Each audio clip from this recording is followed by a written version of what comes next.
Hello and welcome to the Prince of Wales Stadium for today's Kingston Press League One encounter between the Gloucestershire All Golds and the York City Knights. Two teams neck and neck in the table, just in the lower half of the championship.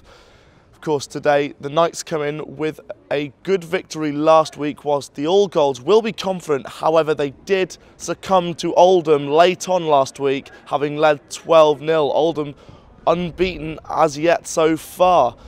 The All Golds team news today: they've got two players on the bench who are set to make their debuts. Owain Griffiths and Alex Davidson looking to come in and impress Lee Greenwood, having been brought in this week. On a sad note, of course, today there will be a minute's silence in remembrance of Danny Jones, who sadly passed away last week. The Keighley Cougars and Wales international suffered a cardiac arrest in their game at London Scholars last weekend, and of course we will be remembering him throughout today's game. That will be taking place at 3 o'clock when we kick off this game between the All Golds and York City Knights.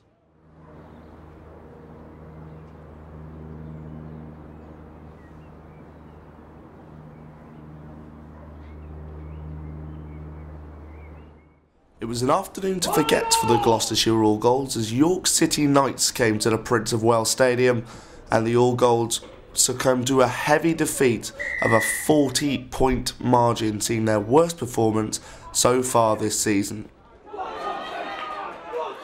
York started really strong. After just 2 minutes they broke the line with ease.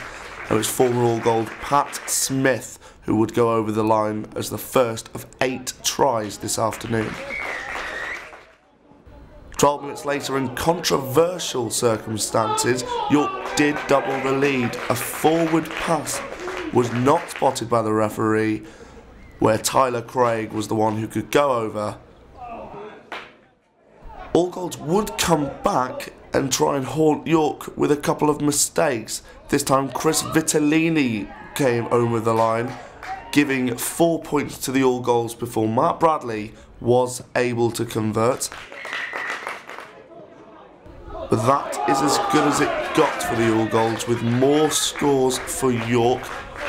They would go over another few times in the first half, leaving a big gap when going into half-time. The second half would start in similar fashion. 5 minutes in, Pat Smith, ex-All Golds, would score his second try of the game.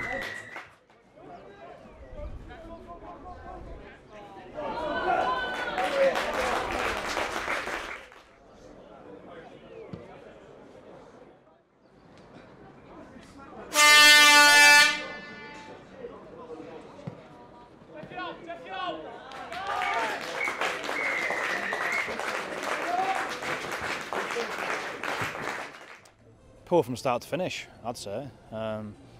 Just told the boys in there, you can't win a game when only 2 or 3 of your lads are actually putting 100% in and really having a go. So you end up on back end of a scoreline like that when only a few lads have put it in. Of course, last week with Oldham unbeaten side, we led for a long time and we did really well up there.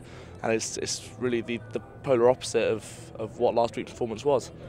Yeah, we've got to get that consistency. I need to know as a coach which lads I can rely on every week. Not just 2 or 3, which is what I've got at the moment. 2 or 3 are putting it in every single week. Some of them are putting it in now and again. So last week, more of them put it in. This week, they didn't. So when you get that, you're going to get scorelines like that. We'll run some teams close and play well one week, but then we'll get absolutely hammered the next if it carries on. Is it a case of having to drill it into those players who maybe aren't being as consistent? That's something they've got to find, to be honest. You know, I'll try everything in my power, you know, bollockings, putting an arm around some people, but you've got to have it within yourself. You've got to look after your own performance first, rather than looking at everyone else's and complaining about everyone else's mistakes and things. We were totally out beating every department today. York were much more of a team. They ran harder, tackled harder, they looked fitter, stronger, every single thing. It honestly at times looked like a Super League team playing an amateur team. It was that bad. So we've got some soul searching to do again. You know, we were like this 2 weeks ago as well, where we just looked totally out of his depth. So we'll do some hard work in training. We've got a tough game, Coventry next week, and it's simple, we need to win. Moving on to Coventry next week, is that a game that you're in training, it's going to be working again on the tackling, which was maybe a bit poor today, and one or two players had to make a lot of tackles in phases of play because others were maybe slacking off. You bang on, you bang on. We've got a couple of players that are just everywhere covering for other people. They're the 2 or 3 guys that I know I can rely on, and it's not up in their performance then because they get tired. They end up making mistakes just purely working too hard, if that makes sense. So yeah, that's what it is. We need more consistency across the board. It's not fair for me. 2 or 3 people putting it in, and people stood next to them not putting the same amount of effort in. It's just not fair. So until we get that, we're going to struggle a little bit.